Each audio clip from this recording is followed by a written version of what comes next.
இன்னைக்கு சண்டேங்கிறதுனால அத்தை வந்து சிக்கன் பிரியாணி செய்ய போகிறாங்க. அத்தை எவ்வளோ எண்ணெய் ஊற்றுறீங்க? 150 ml போடலாமா? அத்தை நீங்கள் பேசுகிற சவுண்டே கேட்க மாட்டேது, நானே சொல்கிறேன். கிராம்பு ஒரு ஸ்டாரு, அப்புறம் பிரியாணி இலை, பட்டை, அப்புறம் அரை ஸ்பூன் சோம்பு, மராட்டி மொக்கு 3, இப்போ தான் பிரியாணி இலை, அப்புறம் 4 பச்சை மிளகா, இதெல்லாம் போட்டுக்கிட்டு தாளிச்சிக்கலாம் நல்லா. அப்புறம் பெரிய வெங்காயம் சின்ன சைஸில் 2 எடுத்து நல்லா அறுத்து வச்சுருக்காங்க, அது போடுறாங்க. பெரிய சைஸ் தக்காளி 1 போட்டிருக்காங்க.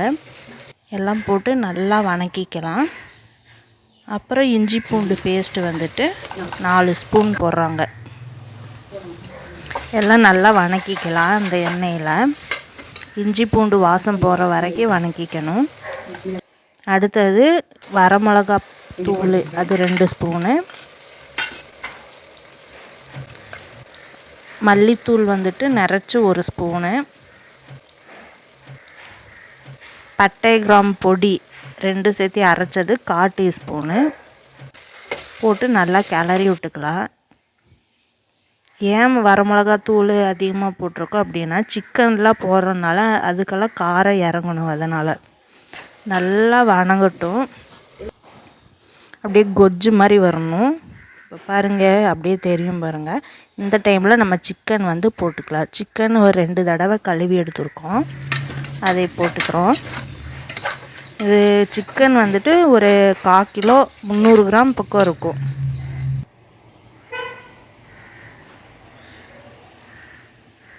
அதெல்லாம் கிளறி விட்டுட்டு உப்பு போட்டுட்டு நல்லா கிளறி விட்டுட்டு வேகட்டும். அப்படியே எண்ணெய் பிரிஞ்சு தனியாக மேலே வரணும், அந்த அளவுக்கு வரணும். அடுத்தது புதினா எடுத்துக்கலாம். புதினா வந்துட்டு ஒரு கைப்பிடி அளவுக்கு எடுத்துக்கிறாங்க. அதை வந்துட்டு மிக்சியில் போட்டு அரைச்சி எடுத்துக்கிறாங்க. அரைச்சிட்டு வந்துட்டாங்க அத்தை. இப்போ அந்த புதினா அரைச்சதை வந்து நம்ம போட்டுக்கலாம்.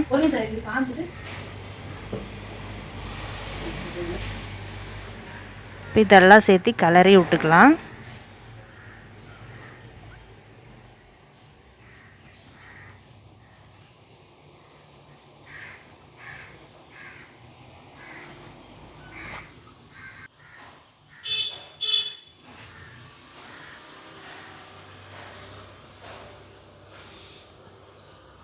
அப்பப்போ கிளறி விட்டுட்டு இருக்கணும். பாருங்கள், எண்ணெய் தனியாக பிரிஞ்சு வருது. இந்த மாதிரி கொஜ்ஜு மாதிரி ஆகணும் நல்லா. அப்போ தான் கறியெல்லாம் நல்லா வேகும்.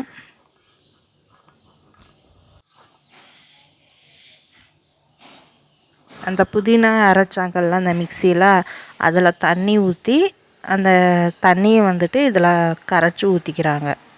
அந்த வேஸ்ட்டு கொட்டாமல் அதை வந்து இதில் ஊற்றுறாங்க.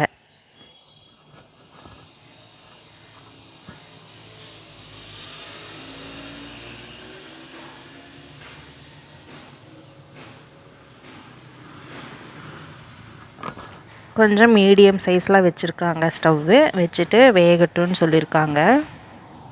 மூடி வச்சிடலாம். இப்போ திறந்து பார்க்கலாம்.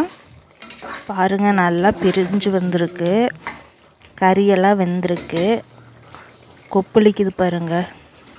இந்த டைமில் நம்ம கறியை எடுத்து ஒன்று டேஸ்ட் பண்ணி பார்க்கலாம், வெந்துருச்சா வேகலையான்னு. கொஞ்சம் வேகணும், இன்னும் ஒரு 10 நிமிஷம் விட்டுக்கலாம். அதுக்கப்புறம் எடுத்து பார்க்குறோம். ஏன்னா கறி வெந்ததுக்கப்புறம் தான் அரிசி வந்து போட முடியும். அரிசி வந்துட்டு பிரியாணி அரிசி, அதுதான் நாங்கள் எடுத்திருக்கோம். இந்த குட்டி குட்டியாக இருக்கும்ல, அந்த பிரியாணி அரிசி.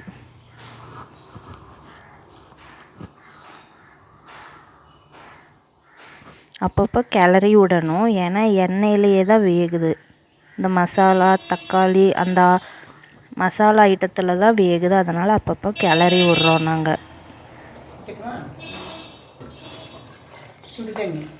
இப்போ வந்துட்டு அரிசி வந்து 1 படி போடுறீங்கன்னா அதுக்கு 2 படி தண்ணி எடுத்துக்கணும். அந்த ரேஷியோவில் எடுத்துக்கணும், 1:2 அந்த ரேஷியோவில். இப்போ நாங்கள் அரிசி வந்துட்டு கழுவி எடுத்துக்கிறோம். இது ஊற வைக்க தேவையில்லை. ஒரு வாட்டி கழுவி எடுத்துட்டு 2வது வாட்டி அப்படியே அரிசி எடுத்து உள்ளே போட்டுடுறோம் நாங்கள்.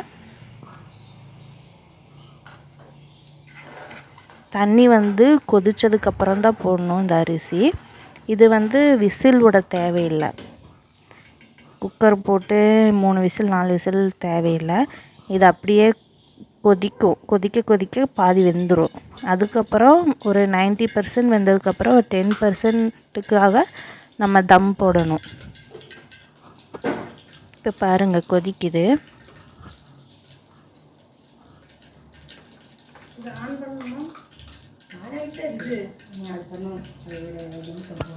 ஒரு 10 நிமிஷம் விட்டுறணும். 10 சிம்மில், அதாவது மீடியமில் வச்சுட்டு.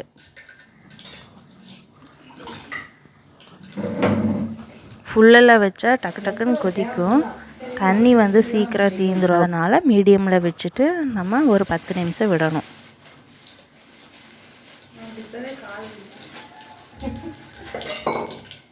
அப்பப்போ கிளறி பார்த்துட்டு அந்த அரிசி நம்ம கண்ணிலையே தெரியும் ஓரளவுக்கு வெந்திருக்கும். அதாவது ஒரு 3/4 வேக்காட்டில் இருக்கும். அந்த ஸ்டேஜுக்கு வரணும். அது கிளறி கிளறி விட்டு பார்க்கணும் நம்ம.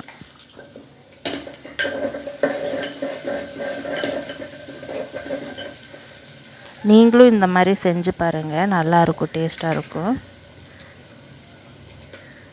இது எங்கள் அத்தை செய்கிறது தான். நான் சும்மா பக்கத்தால் நின்று பார்த்துட்ருக்கேன்.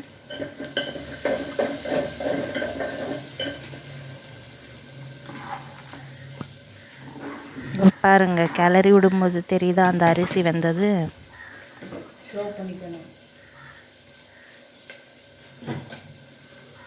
இப்போ மூடி வைக்கிறாங்க. அவங்க டைம் பார்த்துக்குவாங்க. 10 நிமிஷம்னா 10 நிமிஷம் டைம் பார்த்துக்குவாங்க. இப்போ 10 நிமிஷம் முடிஞ்சிடுச்சு. அடுத்தது பக்கத்தால் ஒரு தம் போடுறதுக்காக ஒரு தோசைக்கல் வச்சுருக்காங்க, கெட்டியான தோசைக்கல். அது காஞ்சதுக்கப்புறமா தோசைக்கல் நல்லா ஹீட் ஆயிடணும். அதுக்கப்புறம் ஸ்டவ்வு சிம்மில் பண்ணிவிட்டு இந்த குக்கரை தூக்கி மேலே வச்சிடணும்.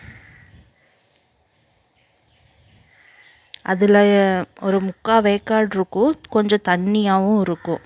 அந்த டைமில் தான் ஆஃப் பண்ணிவிட்டு குக்கரை மூடி விசில் போட்டு வச்சிடணும் தம்மில்.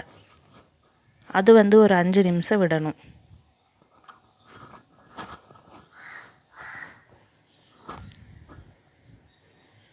அது அப்படியே அந்த இத்தினோடு தண்ணி இருக்கும் கொஞ்சம், அந்த தண்ணியிலேயே இன்னும் 10% வெந்துடும். அதாவது கடைசியில் பார்த்தோம்னா ரொம்ப கொலன்னு இல்லாமல் ரொம்ப ட்ரையாகவும் இருக்காமல் கரெக்டாக இருக்கும். சாப்பிட்ற அளவு, சாப்பிட்ற பதத்தில் இருக்கும். அதுக்காக இந்த டைமில் பக்கத்தால் சிக்கன் ஃப்ரை, ஏதாவது சில்லி சிக்கன் இல்லாட்டினா சிக்கன் ஃப்ரை அந்த மாதிரி ஏதாவது செய்வாங்க. பக்கத்தால் செஞ்சிட்ருக்காங்க. நான் அந்த வீடியோவில் எடுக்கலை, ஏன்னா அப்புறம் வீடியோ ரொம்ப லென்த்தாக போகும், அதனால தான். 5 நிமிஷம் ஆயிடுச்சு. ஓப்பன் பண்ணி பார்த்துட்டு நம்ம கிளறி விடலாம்.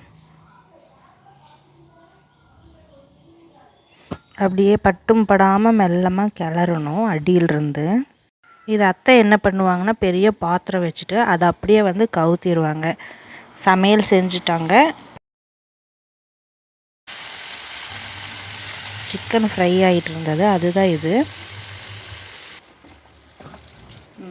இதுவும் ரெடி ஆகிடுச்சு.